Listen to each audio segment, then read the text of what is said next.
4번 행정작용에 대한 설명으로 옳은 것은 1번 여기서는 행정계획이 행정처분이 맞냐 아니냐를 물어보는데 도시기본계획, 도시관리계획 이렇게 물어보는 게 아니라 그냥 행정계획이 처분이냐 아니냐를 물어보면 처분이 아닙니다. 자, 선지 한번 읽어봅시다. 구체적인 계획을 입안함에 있어 지침이 되거나 특정 사업의 기본 방향을 제시하는 내용의 행정계획은 항고소송의 대상인 행정처분에 해당하지 않는다 하니까 맞는 선지입니다. 자, 무슨 말인지 알겠죠?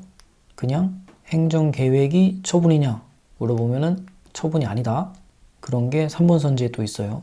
3번 보면 행정지도는 항고소송의 대상이 된다. 틀렸어요. 자, 행정지도에 어떤 예들이 나온 게 아니고 그냥 행정지도 자체가 항고소송의 대상이 되냐 이렇게 물어보면은 항고소송의 대상 아니죠. 얘는 처분이 아니니까 여기서는 항고소송의 대상이 된다 했으니까 틀렸고. 자, 무슨 말인지 이해되죠? 다음 2번 공법상 계약이 법령 위반 등의 내용상 하자가 있는 경우에도 그 하자가 중대 명백한 것이 아니면 취소할 수 있는 하자에 불과하고 이에 대한 다툼은 당사자 소송에 의하여야 한다. 제가 틀렸죠? 무슨 얘기를 하는 거예요? 공정력에 대해서 얘기하고 있죠. 공법상 계약은 처분이 아니죠. 처분이 아니니까 공정력이 없어요. 자, 공법상 계약이 법령 위반 등의 내용상 하자가 있으면 얘는 무효가 되는 겁니다. 자, 만약에 이게 공법상 계약이 아니고 처분이면 처분은 법령 위반 등의 내용상 하자가 있는 경우에도 그 하자가 중대 명백한 것이 아니면 취소할 수 있는 하자에 불과하고 그렇죠. 이에 대한 다툼은 당사자 소송이 아니라 항고소송에 의하여야 한다. 만약에 이게 공법상 계약이 아니라 처분이면 이런 식으로 말이 만들어져야 되죠. 이게 바로 공정력이죠. 그런데 공법상 계약은 처분이 아니기 때문에 공정력이 없고 법령 위반 등의 내용상 하자가 있으면 무효다. 여기서는 하자가 중대 명백한 것이 아니면 취소할 수 있는 하자에 불과하고 이러니까 틀렸죠. 그런데 당사자 소송인 거는 또 맞죠. 어쨌든 얘는 틀린 선지. 다음 4번 국가를 당사자로 하는 계약에 관한 법률에 따라 국가가 당사자가 되는 이른바 공공계약에 관한 법적 분쟁은 원칙적으로 행정법원에 관할 사항이다. 틀렸죠. 이거 민사법원이 관할 사항이죠.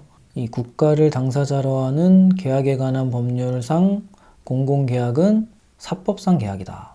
요거는 알고 있어야 된다. 답은 1번. 4번은 어려운 문제 아니에요. 요 정도는 충분히 풀 수 있어야 된다. 다음. 자, 해설하겠습니다. 옳은 것은 1번. 행정계획, 행정지도, 행정조사 이 자체가 처분이 맞냐 아니냐를 물어볼 때가 있어요. 행정계획 처분 아니고 행정지도 처분 아니고 행정조사의 경우는 비권력적 행위의 경우는 처분이 아니고 권력적 행위는 처분이 맞다.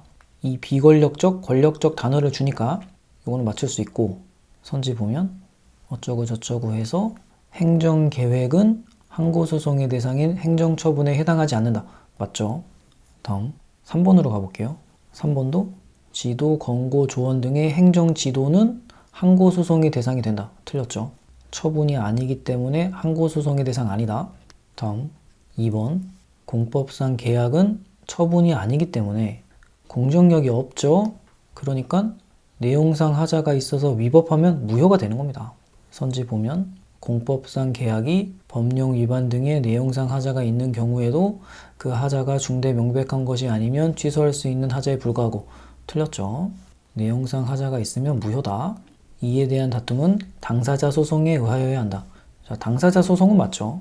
다음 4번 국가가 당사자가 되는 공공계약, 지자체가 당사자가 되는 공공계약, 공기업이 당사자가 되는 계약은 사법상 계약이니까 민사법원 관할이죠. 이 단어를 기억해 두는 게 중요합니다. 선지 보면 국가를 당사자로 하는 계약에 관한 법률에 따라 국가가 당사자가 되는 공공계약에 관한 법적 분쟁은 원칙적으로 행정법원 관할 사항이다. 틀렸죠. 사법상 계약이니까 행정법원이 아니라 민사법원이 관할이죠. 자, 이런 문제가 굉장히 생뚱맞을 수 있는데 기출에 나왔던 문제예요. 그러니까 쉽게 풀 수 있어야죠. 다음 문제